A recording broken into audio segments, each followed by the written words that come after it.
Hey there, welcome back to the Healthy Parenting Handbook podcast. I'm Katie Kimball, your host from Raising Healthy Families. This week we are doing a fun series called Teen Tidbits, where I am striving to fit information about parenting teens into quick 5-minute episodes. Yesterday we tackled the Herculean task of passing on the ownership of health, time, and responsibility to our teenagers. Today, let's dig into a strategy that will actually make yesterday's easier. Teenagers need agency. Now, guys, if you've already watched my 15-minute workshop on the mindset shift that makes parenting teens finally make sense, you know I'm huge on agency. If not, and that sounds good, go to raisinghealthyfamilies.com/teenvids to sign up. That's raisinghealthyfamilies.com/teenvids. Okay, now, what is agency? Agency is a combination of choices and abilities. When you have choices and you have the abilities to get something done, it gives you options. And that is the foundation of agency. Now, I try to do this all the time with my teens and my kids at home. I wove it intricately into the fabric of the Teens Cook Real Food course. Today, I want to give you one example, but it's not always the most popular. Sometimes in the course, we entered into complete and utter chaos by cooking multiple versions of a recipe at the same time, just to show teens how everything is so flexible.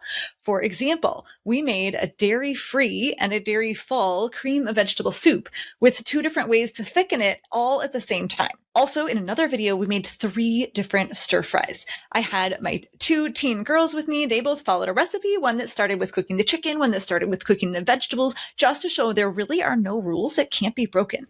Then I just made up my own stir fry out of my head.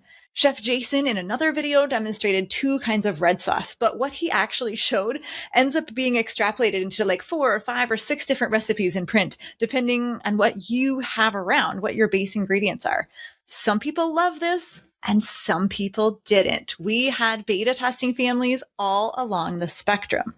For example, many testing families thanked us deeply for demonstrating things like gluten-free and dairy-free because they have food sensitivities in their own home. They're like, this is wonderful to actually have a resource that fits our family and is safe.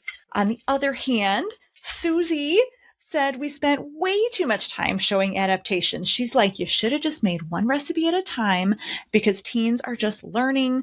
Then they can figure out the gluten-free, dairy-free, whatever.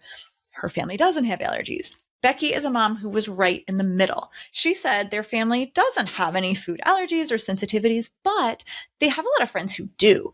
So she'd always been really nervous about cooking for friends with allergies. And she actually said she was really grateful to learn to cook safely for friends. Okay, so that's the angle I prefer to take. I believe it's a wonderful gift and an act of service to be able to understand how to cook gluten-free or dairy-free or egg-free or soy-free, even if your family doesn't need it. Here's the deal, friends. Your teens are amazing beings. They will be able to figure out how to cut through the chaos, use the printed recipe, and make something delicious. Remember, teens like agency. They crave it. They want options. So even though that feels chaotic because they're still trying to learn, it's actually feeding them what they most need developmentally. Now, that's what I did in Teens Cook Real Food. So I want you to just take that story with you and encourage you to keep that in mind at home. Where can you provide your teen agency? Remember, that means choices plus skills to give them options. You can check out more about the Teens Cook Real Food course at raisinghealthyfamilies.com/teenscook. And if you want to see it to believe it, there's a sample video waiting for you at raisinghealthyfamilies.com/teenvids. That's VIDS.